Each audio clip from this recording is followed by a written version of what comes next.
Greetings, R. Frederick Riddle here with another episode of Christian News and Views. This is episode 122. So we're moving right along on this, and I'm still enjoying it. Today, the big picture here, right here. I'll use this hand. This picture right here. That's called Hope, Florida, and that's DeSantis and his wife there. And she has, her name is Casey, and she has sponsored or supported a thing called Hope, Florida. And there's been some mistakes made. And I'm going to read to you the article, okay? So this way we can get to the nitty-gritty. Out of Tallahassee. The chairman of a foundation tied to Hope, Florida, First Lady Casey DeSantis' Signature Welfare Assistance Program, said under oath Tuesday that mistakes were made with the foundation's record keeping as the skirmish over the group's finances continued to escalate. Joshua Hay, chairman of the Hope Florida Foundation Incorporated, appeared before the House Health Care Budget Subcommittee amid a widening probe into the nonprofit's receipt of $10 million as part of a Medicaid managed care company's $67 million settlement with the State Agency for Health Care Administration. After receiving the money from Canteen, the state's largest Medicaid managed care provider, last fall, the foundation made $5 million grants each to Secure Florida's Future, a nonprofit organization linked to the Florida Chamber of Commerce, and Save Our Society from Drugs. The groups received the grants while they were making contributions to Keep Florida Clean, a political committee headed by James Othmeyer, who was then Governor Ron DeSantis' chief of staff and is now state attorney general. Keep Florida Clean fought a proposed constitutional amendment in November that would have allowed recreational use of marijuana. Tuesday's hearing was the latest in which House Health Care Budget Chairman Alex Andrade, a Republican from Pensacola, has challenged the members of the DeSantis administration about the foundation's alleged lack of transparency about the $10 million settlement and subsequent grants. In recent weeks, the public reporting has made evident that mistakes were made.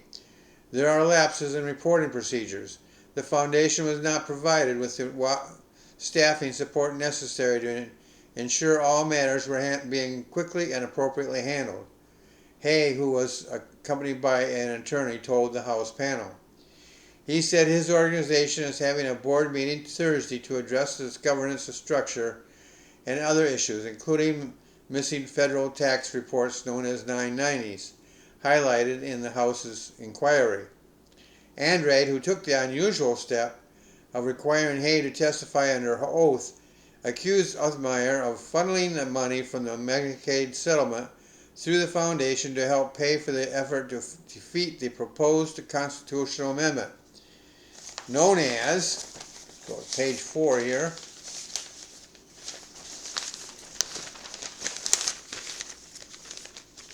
Amendment 3. Andrade said Othmeyer's actions may have been illegal. This is looking more and more like a conspiracy to use Medicaid money to pay for campaign activity, Andrade told reporters after Tuesday's meeting. Andrade said he intends to seek public records, including text messages and emails, from a number of state agency officials, including Othmeyer, and did not rule out issuing a subpoena requiring the Attorney General to appear before his panel. Give back the money and explain yourself. I mean, how on earth he thought this was legal, moral, or ethical? And tell us who else was involved, Andrade said. Jeremy Redfern, a spokesman for Othmeyer, lashed back at Andrade, accusing him of being tied to a medical marijuana company, Trulieve, which spent about $150 million on the ballot initiative. This is an unserious probe being driven by an unserious representative who is carrying the water for the very mega marijuana corporation that spent over $150 million in the effort to allow unrestricted public marijuana use and loss, Redford posted on X. DeSantis appointed Usbyer as Attorney General in February after former Attorney General Ashley Moody was named to the U.S. Senate. Department of Children and Family Secretary Taylor Hatch and Hope, Florida Executive Director Eric Dellenbach also appeared before the House panel on Tuesday.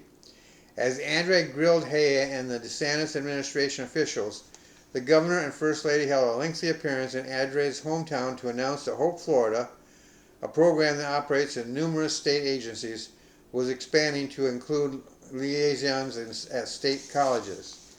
DeSantis, echoing comments he made since the probe began, blasted the House and suggested the inquiry was intended to derail a possible gubernatorial run by his wife.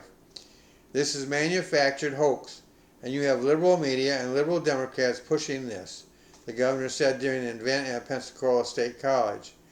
Andrade earlier asked Hay whether the foundation's $10 million in grants were used improperly.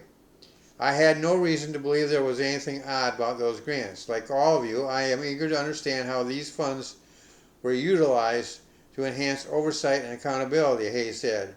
Hay's testimony also laid out a web of connections within DeSantis' inner circle.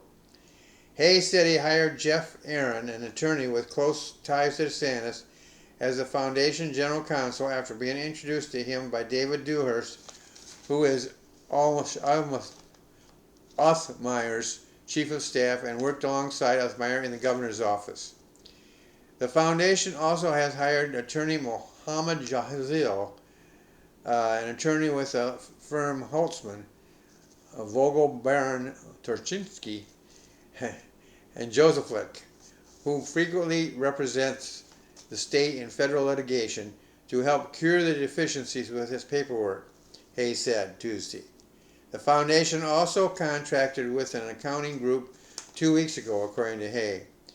The revelation about Giselle, who also represented the Keep Florida Clean Committee, appeared to catch Andrade off guard.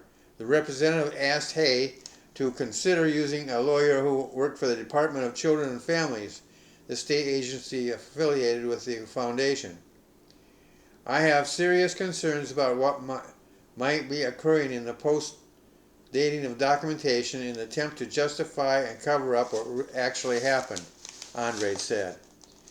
Hay, the founders and CEO of Indelible, also was questioned about his company's business with the state.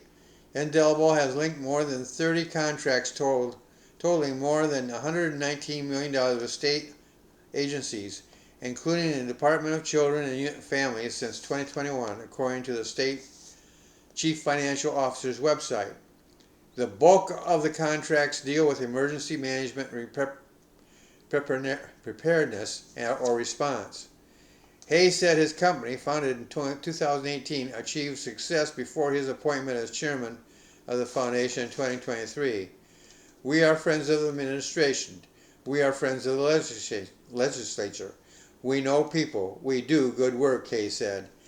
Representative Allison Taunt, a Democrat from Tallahassee, asked Hay if there was a conflict of interest policy for foundation board members.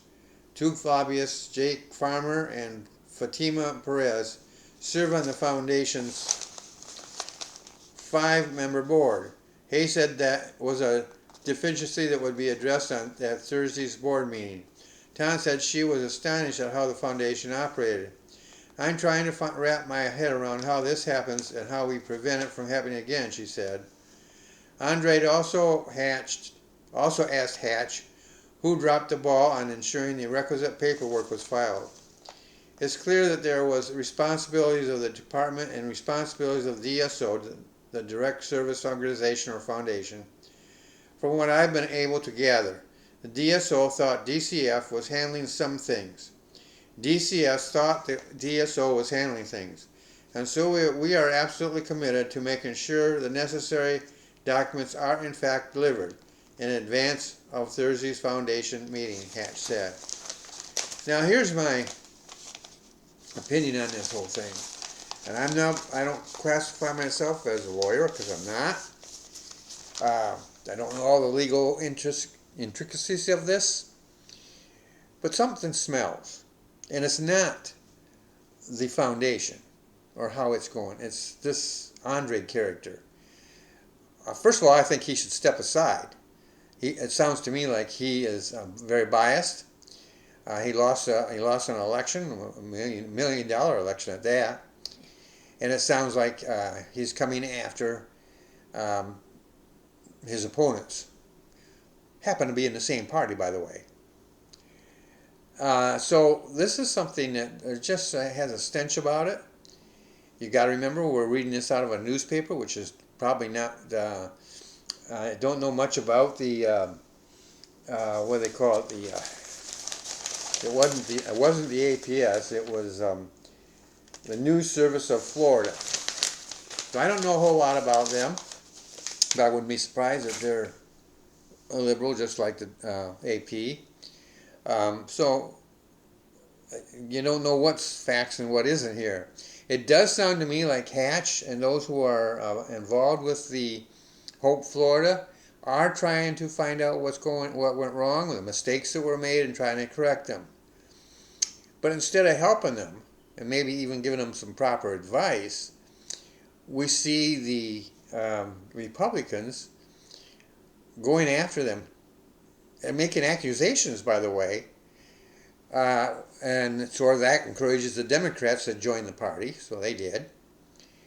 And so this is something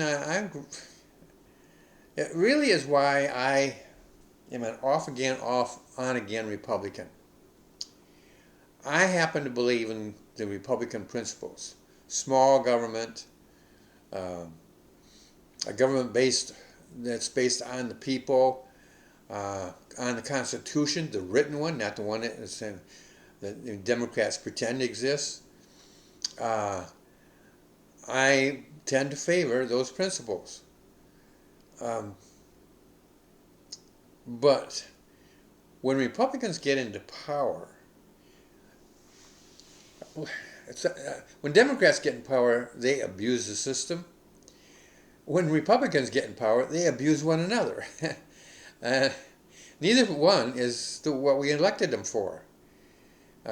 We elect people to serve us and to watch over us, watch over our interests.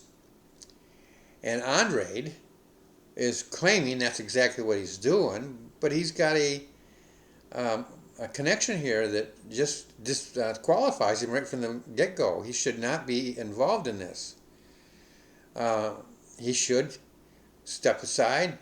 I'm not saying retire. I'm not saying get out of his position. I'm just saying that somebody else should be carrying this football, if you will.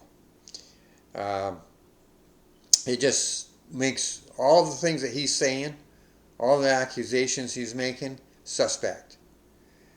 And so, we need to know what's going on. But why not, since you're both in the same party, why not question them and see what, in a way that is conducive, of finding a solution? Democrats are very good at pointing the finger at people. And it gets a lot of PR and a lot of good stuff like that for your cause. But that rarely ever brings out good legislation or brings it out or inspires it or whatever. It just gets good publicity for them, especially if they're running for election. That's what Andre's doing. He's pointing a finger at people, making accusations that apparently he can't back up. He mixes it in, and again, we are having here some opinions and as well as facts mixed together. So it's kind of hard to decipher exactly what is what.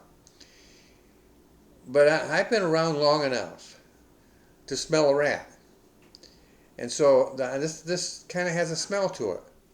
And I think that he would be doing a public service if he stepped aside and let somebody else carry the ball on this investigation.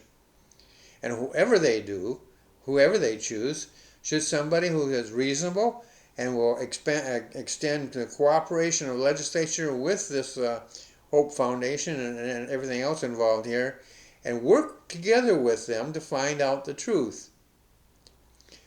When you read the article, it certainly sounds like they're trying to find out the truth themselves of what happened. Was the mistake theirs, or was it somebody else's? I got the feeling in reading the article it was oversight problems on their end, but that the mistakes made were of not their immediate control. Somebody else was involved in it. And they're actively and have been actively investigating it for at least 2 weeks and maybe longer. And so this is something that should be, I'm not so sure it even should have been brought up into a public meeting yet.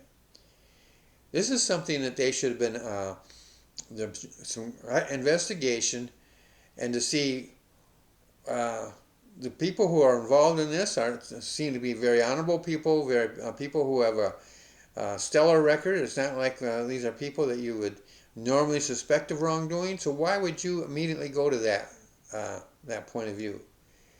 So Andre says he smells a rat. Well, I'm sorry, Andre, but I smell one too, and you happen to be the one I smell. I don't understand why he's going at him this way. Unless it's because, like I said before at the beginning, he lost this battle in the election over the marijuana, and now he's going after, so that the next time around they'll have a better chance at it. I'm sure there's going to be on the ballot again this year, or the next election, next time they have one anyhow. So it just has a smell to it that, like I said, I'm not a lawyer, so I don't know the legal boundaries and all that stuff.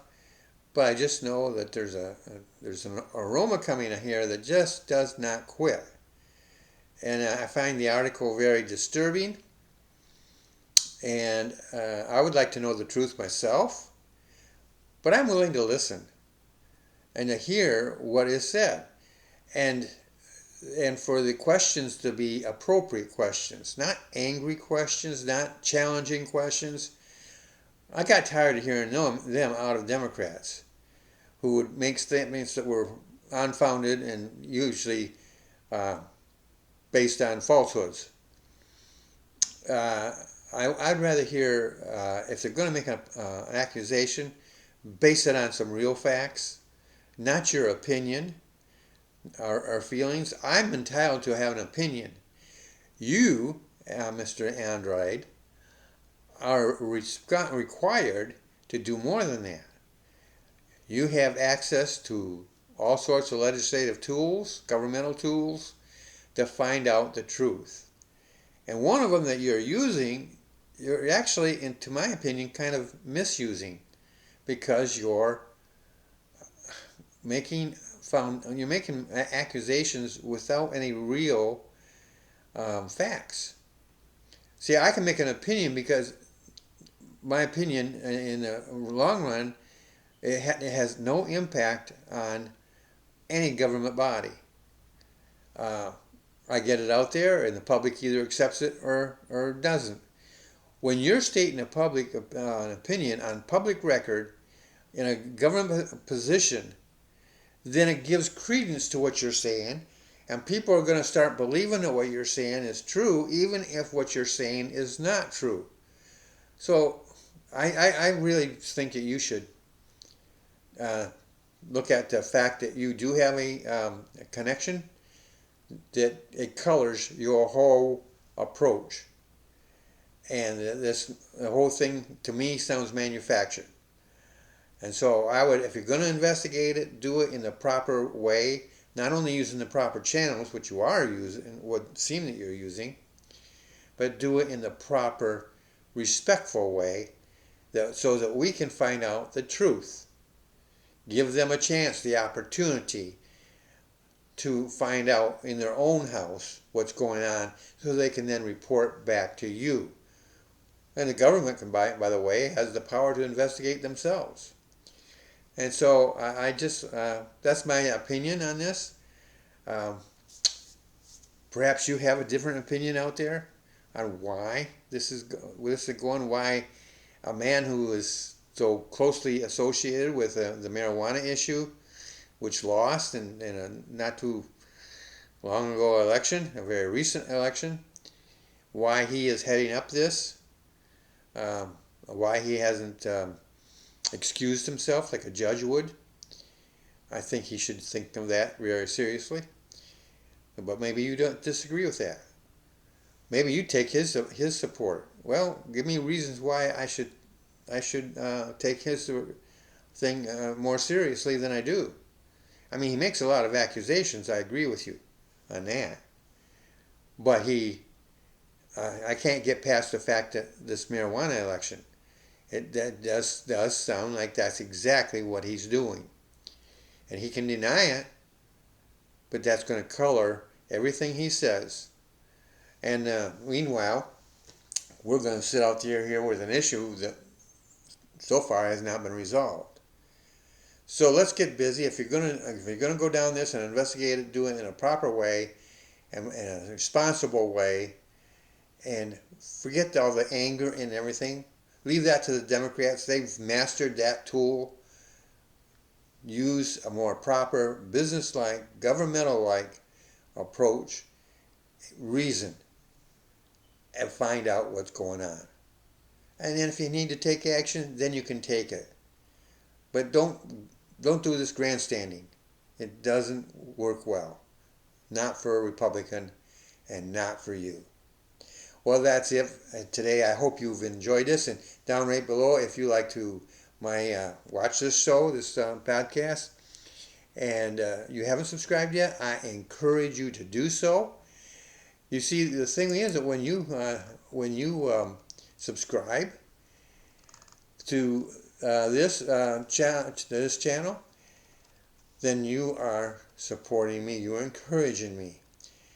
And you get access to both podcasts, the Christian News and Views, which you're watching right now, and the other one called Becoming a Published Author is Fun, which is where I give out free advice to anybody who wants to be a published author.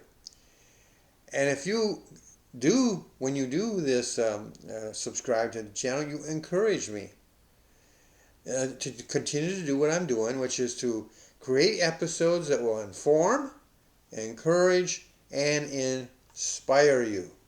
That is what I promise to you, and that is what I try to bring forward every single episode.